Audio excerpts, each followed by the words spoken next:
प्रसाद की माँ सावित्री का बहुत ज्यादा उम्र होने के कारण उसका शरीर उसका साथ नहीं दे रहा था। इस वजह से वो खुद से कोई काम नहीं कर पाती थी। पर प्रसाद उन्हें वृद्धा आश्रम में नहीं रख के एक छोटे से कमरे में उनके लिए सारा बंदोबस्त कर दिया और वहीं पे उन्हें सुला के रखा। वो अपनी माँ का बहुत अच्छे से ख्याल रखता था, पर उसकी बहू शारदा उनकी किसी तरह की सेवा नहीं करती थी। वो अपना कंजूसी दिखाती थी, ऐसा तक कि अच्छे से खाना और पानी तक नहीं देती थी। वो अपनी सास को छोटी छोटी बात के लिए डांटा भी करती थी। आपके बेटे ने मुझे कहा दवाई लाने के लिए और खुद ऑफिस चले गए। वैसे भी आपको दवाई देके क्या फायदा, आप ही बताइए। बस पैसे की बर्बादी। क्या आप फिर से हिरन की तरह उठ के दौड़ेंगी नहीं ना? हाँ बहू रानी, आज ये पैसे बच गए तो कल हमारे काम आएंगे ना। तो जल्दी से आंखें बंद कीजिए और हरे रामा कहिए। वो तो मैं कहूँगी। बेटे के कहने के बाद भी अगर दवाई नहीं देती हो तो ठीक है, कम से कम कुछ जूस या फल दे दो, बहुत भूख लगी है। अरे सासू माँ, इन 200 रुपए को ले जाके बाजार में फल ले आना कोई आसान काम नहीं है। वैसे भी आप जूस मत पीजिए, बाहर मौसम अच्छा नहीं है, आप बीमार पड़ जाएंगी, खांसी हो जाएगी और खांसी होगी तो आपको दिक्कत होगी। उन पैसों को बचा के सुबह आपको जूस पिलाऊंगी। ऐसा कहकर मुस्कुराते हुए शारदा हॉल में आ जाती है। तभी नए दंपति रमेश और अनामिका हनीमून से टैक्सी से घर लौट आते हैं। कॉलिंग बेल बजता है तो शारदा जाके दरवाजा खोलती है। बेटा बहू को दरवाजे पे देखकर शारदा बहुत खुश होती है। माँ, दादी कैसी है अभी? शारदा मजाक उड़ाते हुए कहती है, तुम्हारी दादी रंगीला के गाने में नाच रही है, देखना चाहते हो? क्यों माँ, तुम हमेशा दादी के बारे में कुछ न कुछ क्यों कहती हो? मैं जाके उनसे मिला आता हूँ, तुम यहीं रुको। मैं भी आऊंगी आपके साथ। जब से मेरी शादी हुई है मैंने दादी को एक बार भी नहीं देखा, बात भी नहीं की, आशीर्वाद भी नहीं ली हूँ अभी तक मैं। चलिए उनके साथ थोड़ा समय बिता के आते हैं। नई शादी हुई है तुम्हारी और वो बूढ़ी जो मरने वाली है उससे मिलने जा रहे हो।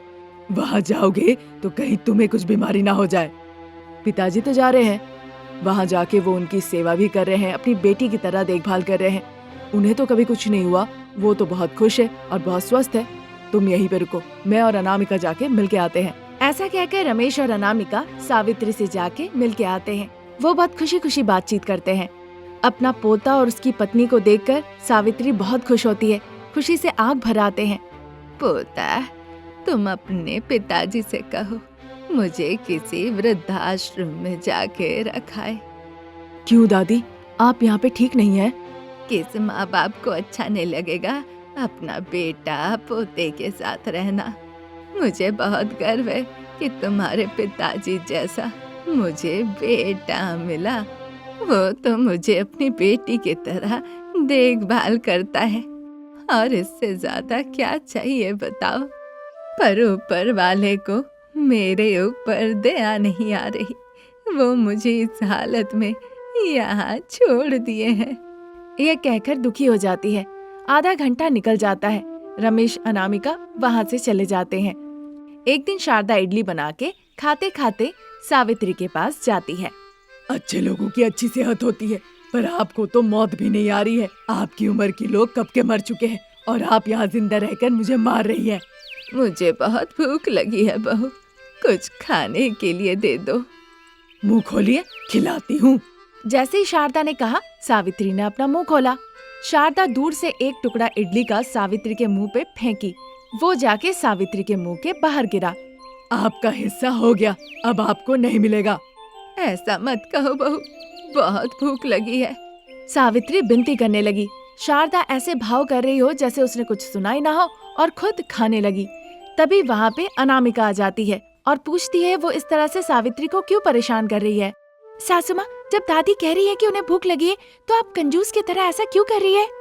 कंजूसी ना करूँ तो और क्या करूँ बहू? अगर वो खा ही लेंगी तो क्या वो फिर से अच्छी हो जाएंगी? हाँ, ऐसा मत कहिए माँ जी, आज बहू है, कल आप सास भी बनिएगा। आज जो आप कर रही है अपनी सासू माँ के साथ, वो कल मैं आपके साथ भी तो कर सकती हूँ ना। तुम ऐसा करोगी तो मैं नहीं बर्दाश्त करूंगी बहू। मैं बेटे से कहूंगी, वो मार पीट के सीधा कर देगा। जैसे आपने पिताजी को मुट्ठी में कर रखा है, मैं भी अपने पति को मुट्ठी में कर लूंगी, वो भी आपकी बात नहीं सुनेंगे। अनामिका की ये बात सुन के शारदा कोई जवाब ना देते हुए वहाँ से चली जाती है। बाद में अनामिका खाना लाके सावित्री को खिलाती है। उस रात जब प्रसाद अपनी माँ के साथ थे, बेटा, इस बिस्तर में बिना हिले डुले मैं सो नहीं सकती। मुझे नींद नहीं आती और ये तकलीफ नहीं सहा जाता। अपने पिता के पास मुझे भेज दो। अरे माँ, ऐसा ना कहो। ईश्वर जब बुलाएंगे तब जाना। ईश्वर मुझे कब बुलाएंगे बेटा? जब वो ये बात कह रही थी, अनामिका और रमेश दरवाजे के पास आके सब सुन लेते हैं। उनकी आंसू नहीं रुक रही थी। दादी माँ की मानसिक परिस्थिति की ये हालत की वजह सिर्फ शारदा थी। इसीलिए प्रसाद, रमेश और अनामिका ने सोचा कि शारदा को अब सबक सिखाना ही होगा। इस बार ईश्वर ने भी उनकी बात सुन ली। शारदा को अचानक से तेज बुखार हो गया। वो अस्पताल जाना चाहती है, इसलिए पैसों के लिए अलमारी खोलती है, तो ना अलमारी में पैसे थे ना सोना। वो बड़ा आश्चर्य होती है। वो अपने पति, बेटा, बहू सभी से विनती करती है अस्पताल ले जाने के लिए।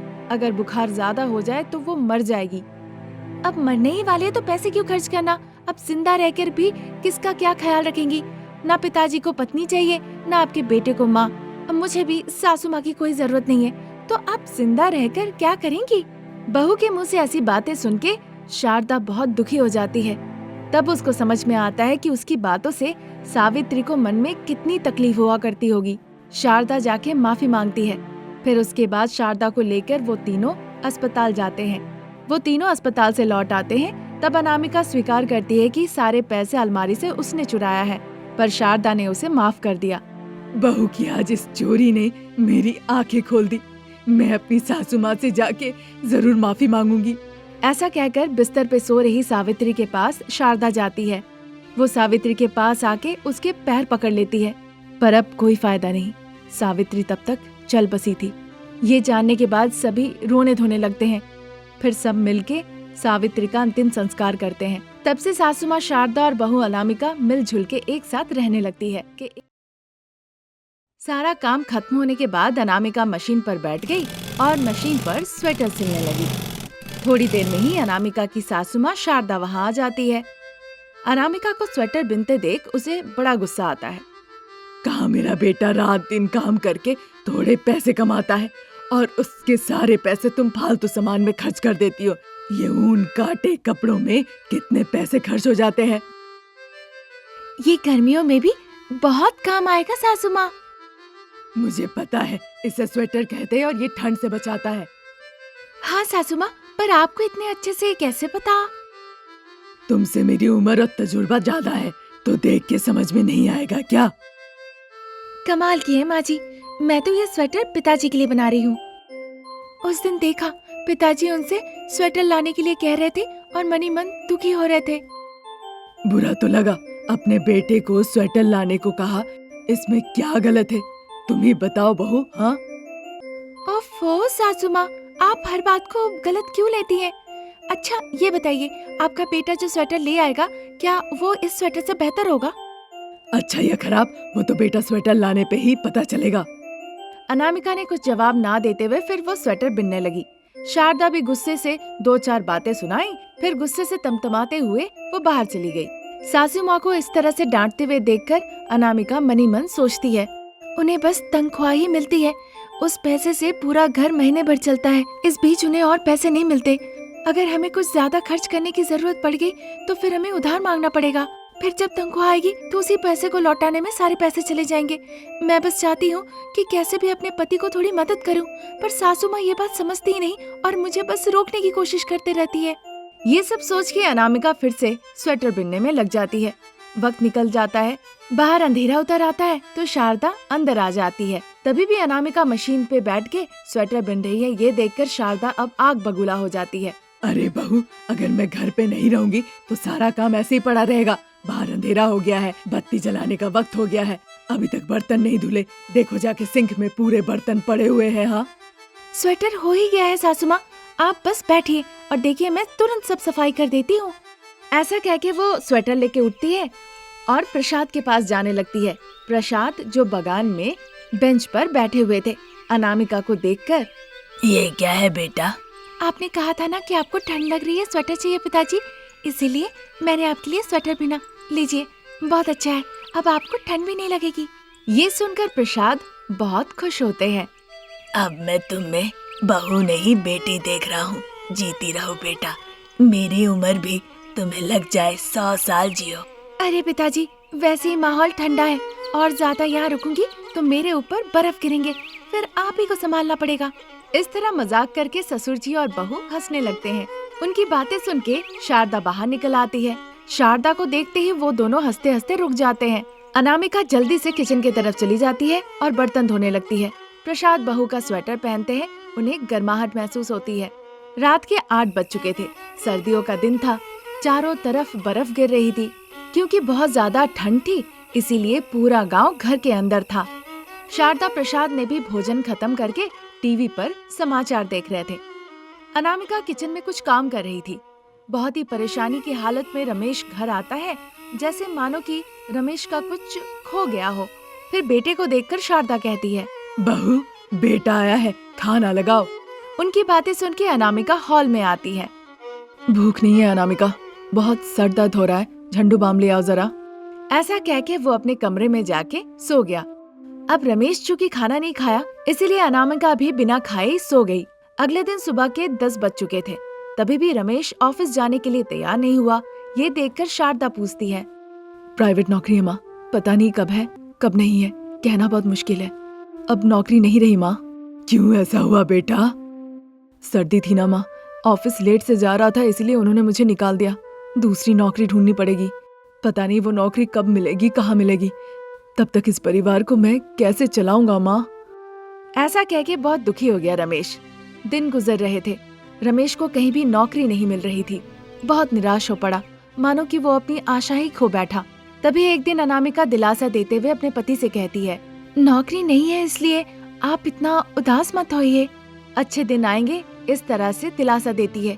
तभी प्रसाद जो बाहर गए हुए थे वो अपने बेटे और बहू के पास आते हैं। बहू, एक अच्छी खबर है, सुनो।